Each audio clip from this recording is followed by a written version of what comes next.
Assalamualaikum warahmatullahi wabarakatuh. Alhamdulillahirabbil alamin wa bihi nasta'in wa ala umuri dunya waddin. Wassalatu wassalamu ala asrofil anbiya'i wal mursalin sayyidina wa maulana Muhammad wa ala alihi wa sahbihi ajmain. Amma ba'd.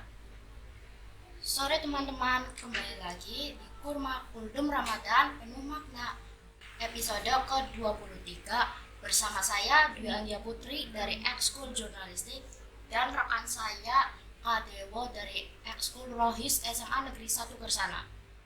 Oke teman-teman, tema kita hari ini adalah hukum melaksanakan puasa tetapi tidak melaksanakan kewajiban sholat. Bersama narasumber kita yakni Bapak Ilman Nafi Nugraha RNPD. Assalamualaikum Pak. Waalaikumsalam warahmatullahi wabarakatuh. Gimana puasanya hari ini Pak? Puasanya hari ini alhamdulillah dijalankan dengan sepenuh hati. Tentunya alhamdulillah juga tidak ada hambatan, dan mudah-mudahan juga kedepannya sampai akhir puasa Ramadan juga tidak ada hambatan sehingga puasanya selama 1 bulan penuh bisa dilaksanakan. Ini kan sudah masuk ke 23 puasa Pak, tapi saya masih bingung bagaimana hukumnya jika kita melaksanakan puasa tetapi tidak mengerjakan sholat. Berbicara tentang puasa dan sholat, itu kan dua-duanya hukumnya wajib ya. Dua-duanya adalah hukumnya wajib bagi setiap umat Islam. Tapi memang perlu kita sadari, kita melihat pada realita yang ada di dalam kehidupan sehari-hari di masyarakat.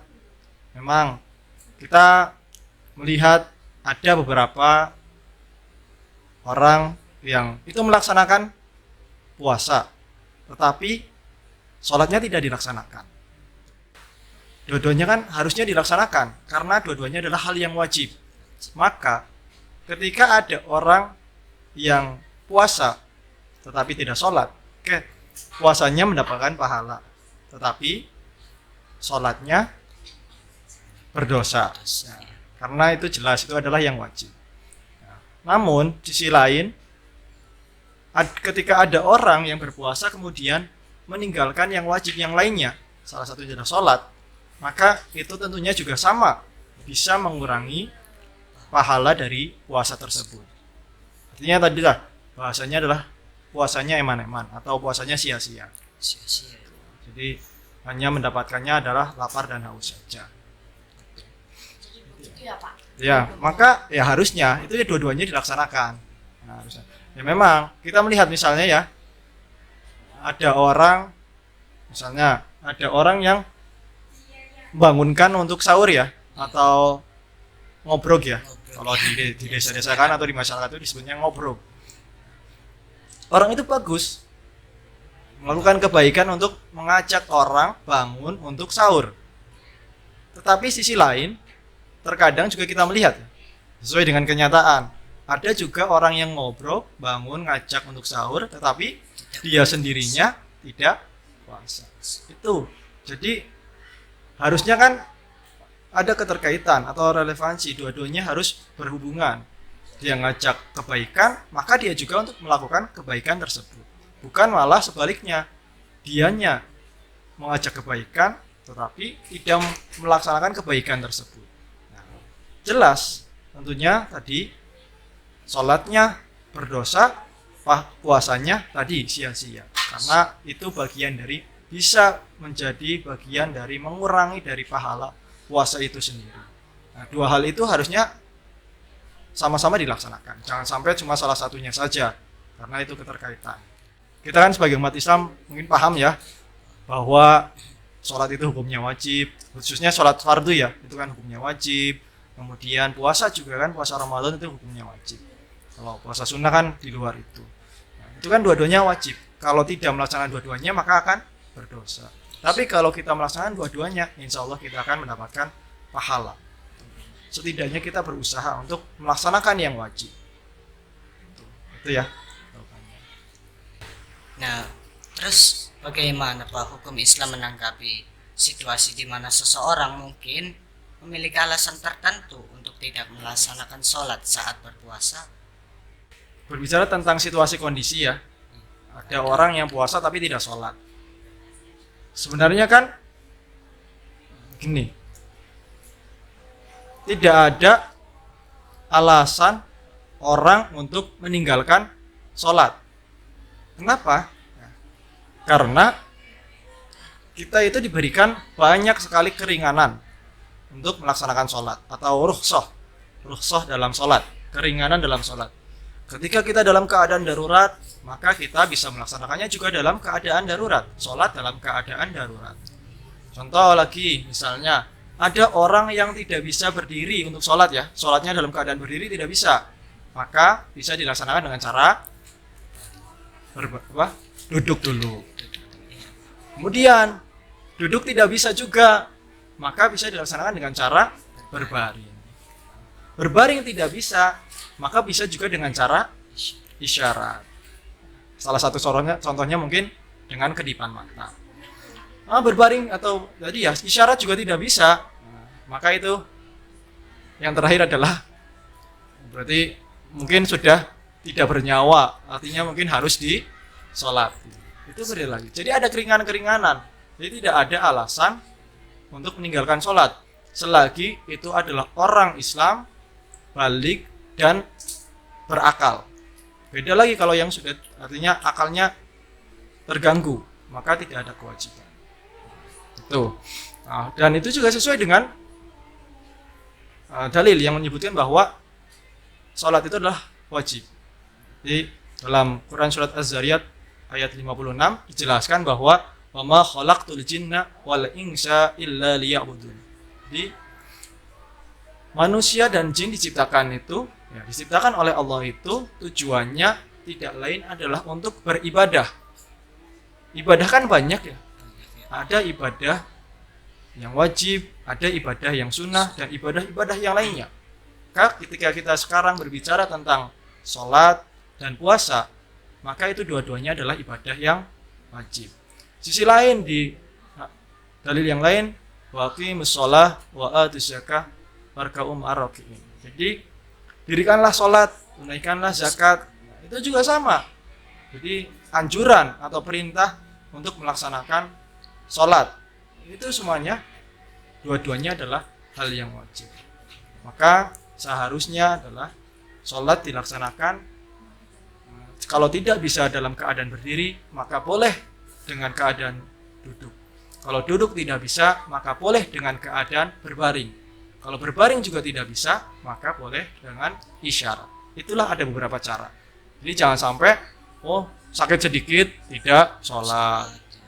Sakitnya apa? Sakitnya batuk. Kok tidak sholat? Di luar sana, mungkin banyak orang-orang yang memang ada situasi-situasi yang menyulitkan untuk sholat. Contoh misalnya ya, ada dalam keadaan negara-negara yang sedang berkonflik atau yang berperang, itu kan umat Islamnya kan kesusahan untuk melaksanakan sholat. Tapi insya Allah mereka di sana akan berupaya sebisa mungkin untuk melaksanakan sholat. Itu apalagi kita mungkin kita di sini keadaan sulitnya kan paling melawan rasa malas kita untuk melaksanakan sholat.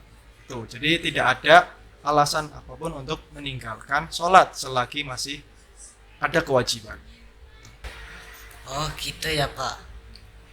Berarti kewajiban sholat itu harus dilakukan walau dalam keadaan apapun. Iya, harus dilaksanakan dalam keadaan apapun. Jadi dalam keadaan darurat pun ada cara-cara untuk melaksanakan sholat dalam keadaan darurat. Ketika dalam kendaraan pun ada cara-cara dalam sholat dalam kendaraan. Itu masuk ke dalam sholat keadaan darurat. Dan masih banyak hal-hal yang lainnya. Apa kaitan antara ibadah sholat dan puasa dalam konteks hukum Islam dan mengapa keduanya dianggap penting? Sholat dan puasa itu kan merupakan bagian dari rukun Islam. Rukun Islam itu kan ada 5 ya. Kita analogikan, kita misalkan, kita contohkan ketika kita memegang sebuah mic, misalnya mic ini kita pegang. Kalau dipegang oleh 5 jari ini, maka akan kuat atau kokoh. Itu. Tapi ketika salah satunya ada yang tidak dilaksanakan, maka akan tidak kuat, tidak kokoh, atau akan runtuh. Misalnya puasa dilaksanakan, tapi sholatnya tidak. Kemudian puasanya dilaksanakan, tapi zakatnya tidak.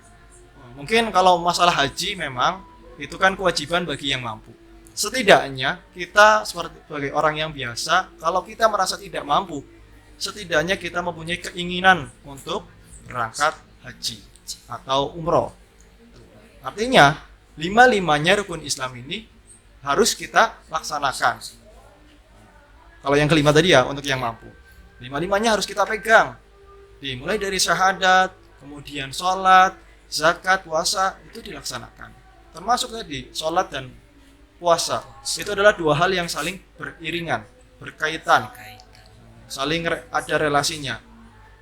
Dalam orang puasa kan tetap sehari-harinya kan wajib untuk sholat ya, dari subuh, zuhur, asar, maghrib, isya, itu kan wajib. Ditambah dengan sholat yang ada di bulan Ramadan, yaitu adalah sholat tarawih. Jadi dua-duanya adalah dua hal yang tidak bisa dipisahkan, saling berhubungan, saling berkaitan, saling berrelasi. Kalau dua-duanya bisa dilaksanakan, maka insya Allah kita akan mendapatkan keutamaan-keutamaan yang ada di dalam bulan Ramadan. Itu hukum konteks dalam Islam. ya, itu hukumnya seperti itu. Sholatnya wajib, puasanya juga wajib. Maka dua-duanya harus dilaksanakan, kecuali puasa misalnya untuk orang-orang tertentu yang boleh untuk tidak berpuasa. Itu banyak ya. Ada orang yang lanjut usia tidak wajib untuk puasa. Ada orang yang misalnya dalam keadaan hamil, dalam keadaan melahirkan atau menyusui, itu juga tidak wajib. Tetapi kalau kita sebagai orang yang secara fisiknya kuat, maka kewajiban itu melekat kepada kita untuk dilaksanakan. Sholatnya dilaksanakan. Jangan sampai begini. Misal ya, kan dalam riwayatnya dikatakan dalam hadisnya, an-naumu shaimun ibadatun. Tidurnya orang puasa adalah ibadah, ya kan? Ya, banyak orang ya yang mendeskripsikan seperti itu. Kemudian diterapkanlah dalam puasa ketika Ramadan. Dia terapkan ya, tidur yang baik itu kan tidur yang secukupnya, bukan berlebihan. Dia menerapkan dari sahur sampai maghrib tidur. Apakah tidur yang dimaksud adalah seperti itu? Kan enggak ya? Nah, itu seolah-olah kayak sedang latihan apa? Latihan ya, mohon maaf, latihan kayak orang yang sedang pingsan, koma, atau mati suri. Nah, itu kan tidak seperti itu. Memang tidurnya orang puasa itu ibadah, tapi bukan berarti meninggalkan yang wajib juga. Dari sahur sampai maghrib, berarti kan melewati subuhnya tidak sholat, zuhurnya tidak sholat, asarnya tidak sholat, maghrib juga wallahu a'lam. Nah, itu jadi harus dilaksanakan dua-duanya, sehingga insya Allah akan sempurna rukun Islam kita. Alhamdulillah, kurma episode yang ke-23 sudah selesai. Terima kasih kepada narasumber atas ilmunya yang insya Allah sangat bermanfaat. Teman-teman jangan lupa tonton selalu kurma di sosial media kami, YouTube, Instagram, dan TikTok. Jangan lupa follow, like, dan subscribe. Saya Dewo dari Eskul Rohis dan rekan saya Dwi Anggia Putri dari Eskul Jurnalistik. Mohon undur diri. Wabillahi taufiq wal hidayah. Wassalamualaikum warahmatullahi wabarakatuh. Waalaikumsalam warahmatullahi wabarakatuh.